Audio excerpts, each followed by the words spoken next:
Flower shops don't just sell flowers, they sell emotion before it expires. A bouquet looks simple from the outside, but behind it is a race against time, waste, and demand. Every unsold flower loses value. Every holiday can make or break the month. Today, we're breaking down how florists turn fragile inventory into emotional value, and how beauty becomes a business before it fades. The global cut flower industry is worth roughly $45 billion, and in the US alone, roughly 30,000 retail florists generate over $7 billion in annual revenue. Behind the ribbons is one of the most unforgiving inventory models in retail. We're covering the perishability math behind every purchasing decision, the markup that turns stems into arrangements, the holiday concentration that makes or breaks the year, the design labor that can't be automated, and the online disruption reshaping who captures the customer. The perishability math, inventory that dies. This is the constraint that separates flower shops from every other retail business. A shirt can sit on a rack for 6 months. A flower has 5 to 10 days of shelf life from the moment it's cut. Roses last 5 to 7 days at retail. Tulips, 3 to 5 days. Lilies, 7 to 10 days. Filler flowers like baby's breath, 5 to 7 days. Greens and foliage, 7 to 14 days. A florist taking delivery Monday morning must sell or use most of those flowers by the following Monday. Anything left by day 8 to 10 isn't marked down or donated. It's garbage. A well-managed shop targets 15% to 20% spoilage for every $1,000 purchased. $150 to $200 gets thrown away. A poorly managed shop can hit 30% to 35% waste, at which point the business is almost certainly losing money. That forces a different purchasing mindset. A florist can't bulk buy for a discount the way a grocery store can. 200 stems of a slow variety to save 10 cents each just means 120 in the trash. The best florists buy tight, what's pre-sold through subscriptions and event contracts, plus a small buffer for walk-ins. The markup structure, from stem to arrangement. Raw flowers are cheap. Arrangements aren't. The transformation from commodity to product is where the margin lives. A wholesale rose costs a florist $1.20 to $2.50, depending on variety and season. Sold individually at retail, it's $4 to $8, a huge markup, but few customers buy single stems.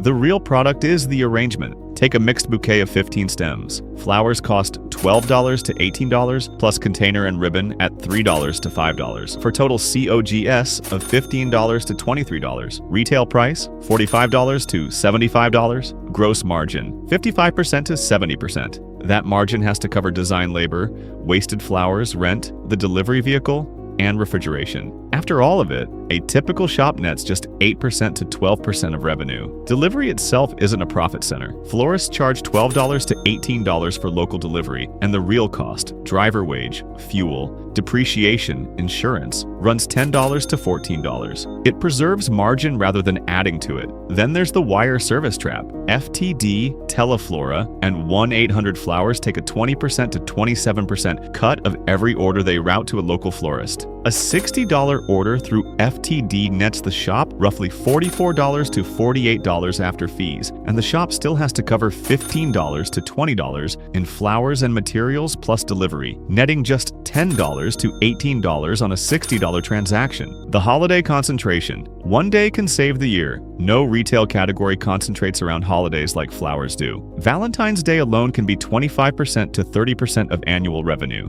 Mother's Day, 20% to 25%. Christmas and Thanksgiving combined, 10% to 15%. Prom and wedding season combined, another 10% to 15%. That means 65% to 85% of annual revenue lands in roughly 30 to 40 days out of 365. The other 325 days have to cover fixed costs on a fraction of the income. A mid-sized florist might do $40,000 to $80,000 in revenue during Valentine's week alone. But flower costs spike 40% to 100% that week as wholesale demand crushes supply. A $1.50 rose in January can hit $3.50 in early February. Shops raise prices to compensate. A $65 January bouquet becomes a $95 bouquet on February 13th, and customers pay it because the obligation isn't optional. Staffing follows the same spike. A shop running with 3 employees most of the year needs 10 to 15 during Valentine's week, hiring temporary designers at premium rates with heavy overtime. The labor of design. Why this business can't be automated. Floral design is a skilled trade, not something a machine or template can replace the way fast food assembly can be automated. A simple mixed bouquet takes 5 to 8 minutes to design. A hand-tied bouquet? 8 to 12 minutes. A large funeral or event arrangement, 20 to 40 minutes. A wedding bouquet with structural wiring, 30 to 60 minutes. A skilled designer earns $16 to $25 an hour. A lead designer handling high-end events effectively bills $40 to $60 an hour once folded into the arrangement price. There's no standardized floral education in the US. Most designers learn through shop apprenticeship, taking 3 to 6 months to become marginally productive and 1 to 2 years to become independently competent. Turnover is high because pay is modest relative to the skill required. Weddings are the highest margin segment. A $3,000 wedding contract might carry $900 to $1,100 in flower and hard good costs, a 63% to 70% gross margin. But it requires a site visit, a proposal, multiple client meetings, and 4 to 8 hours of on-site setup and teardown. The subscription model, the anti-holiday strategy, the most financially stable shops have found ways to reduce holiday dependence. The tool is the subscription. A weekly flower subscription runs $25 to $45. A shop with 100 active subscribers pulls in $2,500 to $4,500 a week in guaranteed recurring revenue, $130,000 to $234,000 a year, arriving regardless of holidays, weather, or season. Retention is the hard part. Average subscription retention is only 3 to 6 months. Customers love the idea, then tire of the commitment.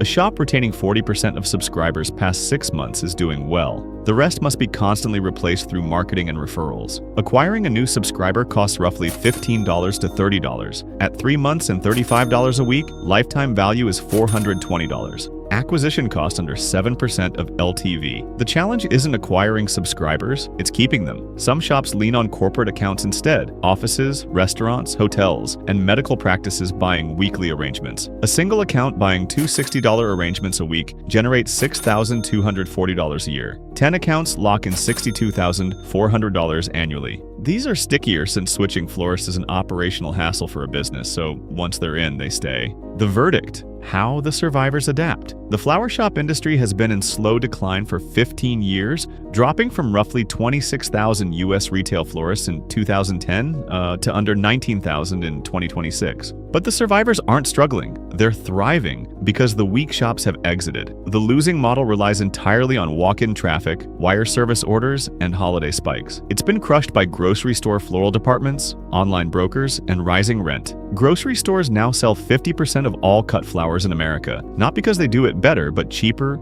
and more conveniently. The winning model is design forward: weddings, events, and subscriptions, positioning the shop as designers who charge for creativity, not stems, with Instagram as the storefront and reputation as the moat. A wedding-focused shop doing $400,000 a year at 65% gross margin can net the owner $50,000 to $70,000. Not a fortune, a living built on aesthetics.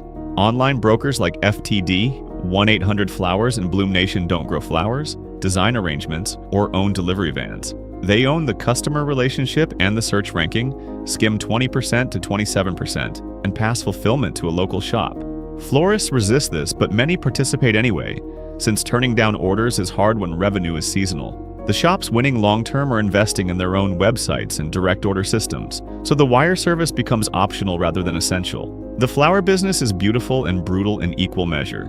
You're selling a product that dies in a week during holidays you can't control, to customers buying emotion rather than commodities. The survivors understand the flowers are cheap, and the design is the product. If this breakdown helped you see the numbers behind the bouquet, let me know in the comments. And if you want the math behind other businesses where perishability drives the profit model, hit subscribe.